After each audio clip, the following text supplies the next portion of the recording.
Oke, assalamualaikum warahmatullahi wabarakatuh. Waalaikumsalam warahmatullahi wabarakatuh. Oke, untuk video kali ini aku mau berbagi kisah. Intinya ingin berbagi kisah manis dan pahitnya sebelum kita berangkat ke Jepang. Oke, sebelumnya perkenalkan namanya. Oke, perkenalkan nama saya Swati, saya dari Indramayu.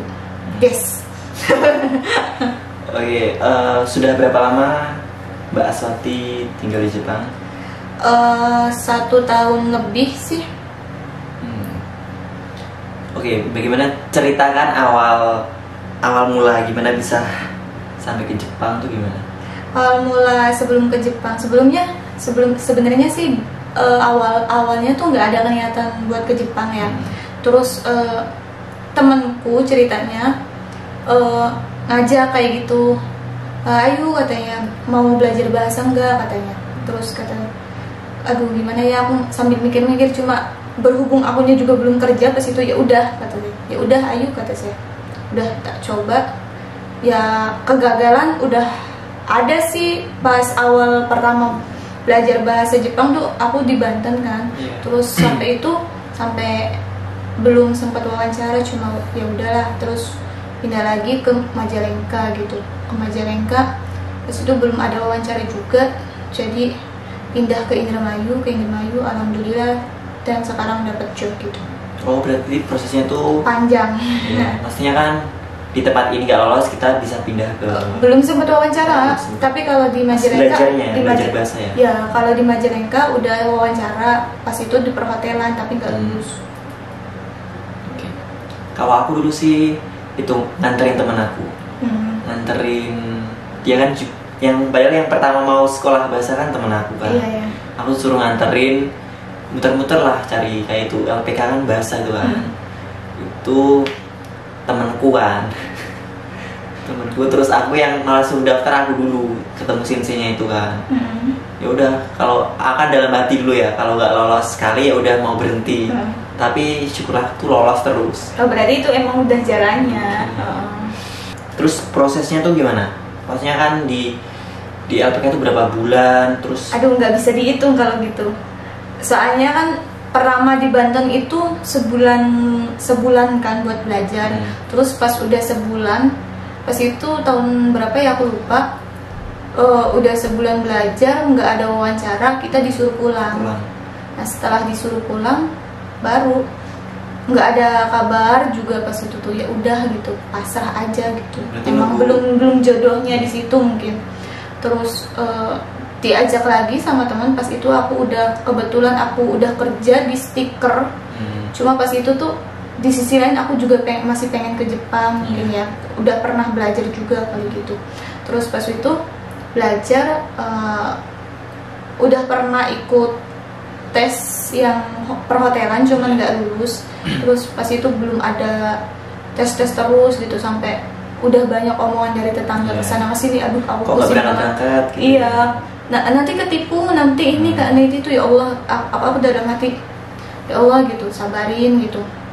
Terus dari pihak orang tua juga selalu support gitu, kayak gitu.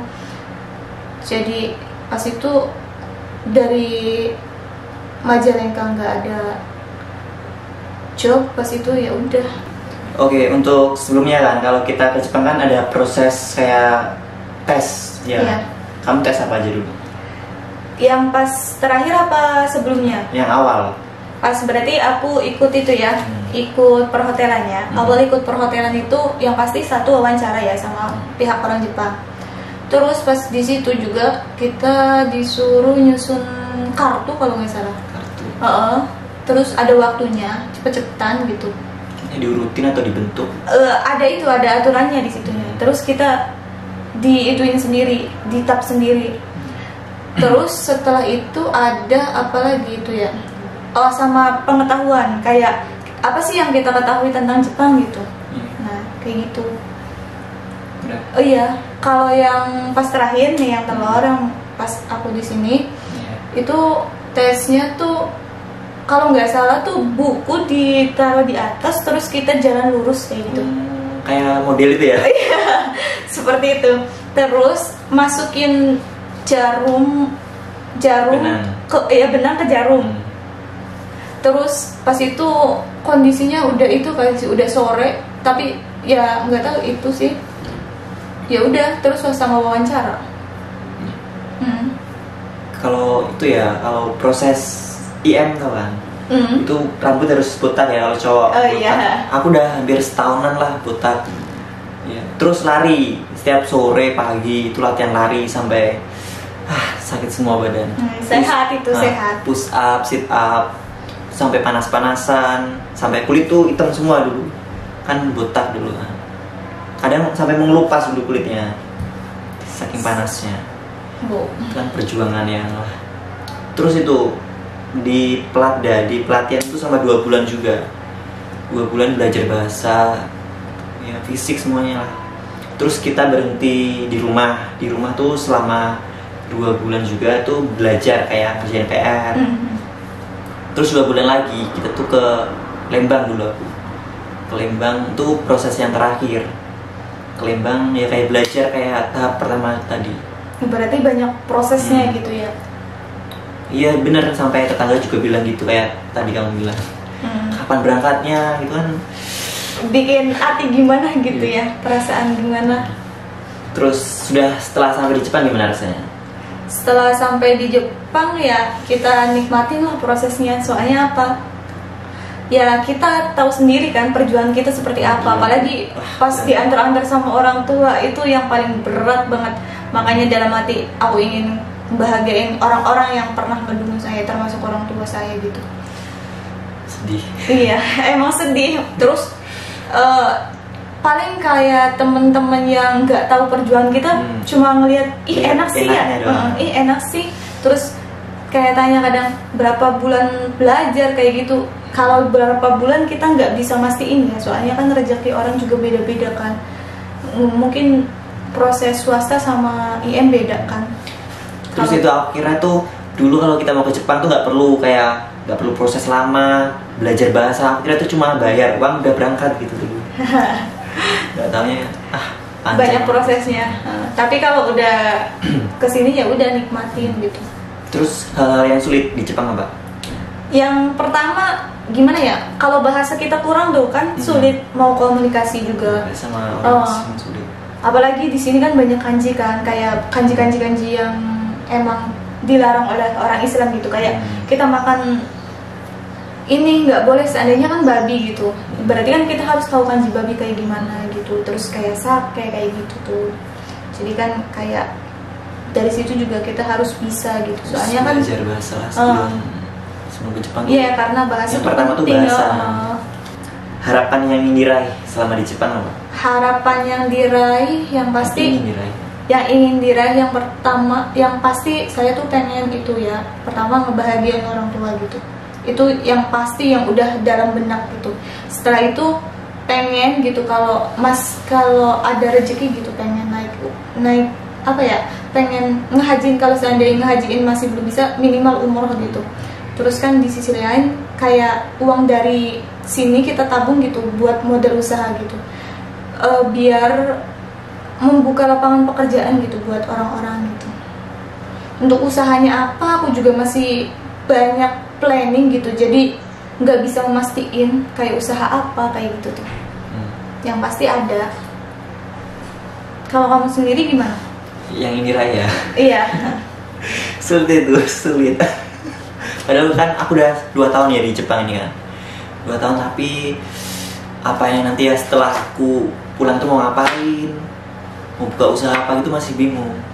Kadang juga bingung, sedih gitu. Nah, jadi mengalir seperti air gitu. Ya, tapi itu nggak boleh sebenarnya. Jadi kita tuh harus punya tujuan, punya hal-hal yang diraih itu apa sebelum kita pulang ke Jepang tuh harus ngapain. Ya yang pertama sih minimal punya tabungan sih. Nanti kan kayak masa kita udah pulang ke Indonesia lagi masih sama kayak dulu kan? Iya, nggak boleh harusnya.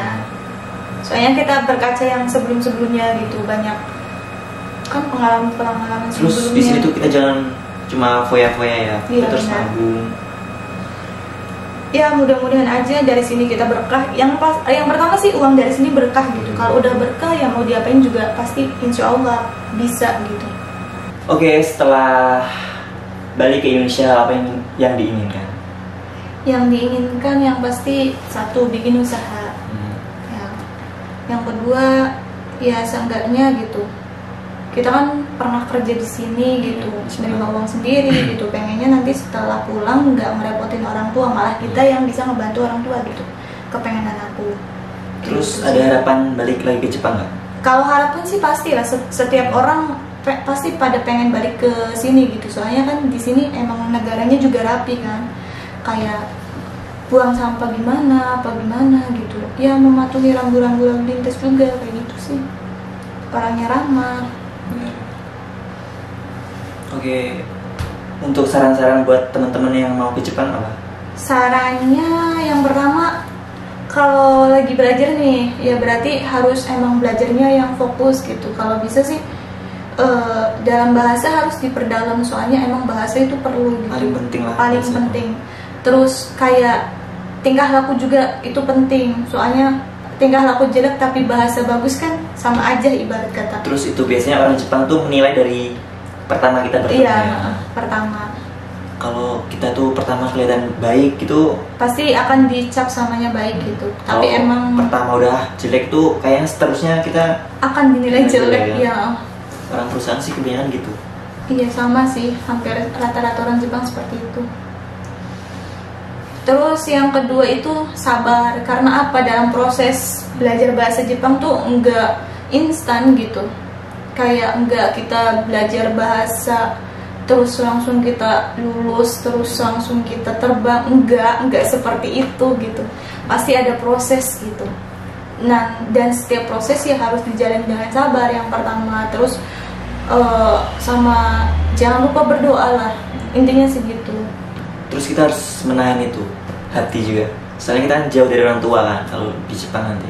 Iya, ya harus biasain sendiri, mandiri gitu. Soalnya kita di Jepang nggak apa-apa sendiri ya. Iya, karena kalau sakit pun kita nggak enak gitu. Intinya sama temen juga harus baik-baik. Kenapa ya? Karena kita di sini nggak ada siapa-siapa gitu. Kalau bukan teman sendiri gitu. Seandainya kalau bareng kan enak gitu. Kalau kitanya bareng-bareng, kalau kitanya baik ke orang juga enak kan. Orang juga pasti bakal baik ke kita gitu. Udah? Iya, seperti itu aja sih. Barangkali ada yang mau tambahin? Oke teman-teman, untuk video kali ini cukup sekian ya. Iya. Semoga video ini bermanfaat. Amin.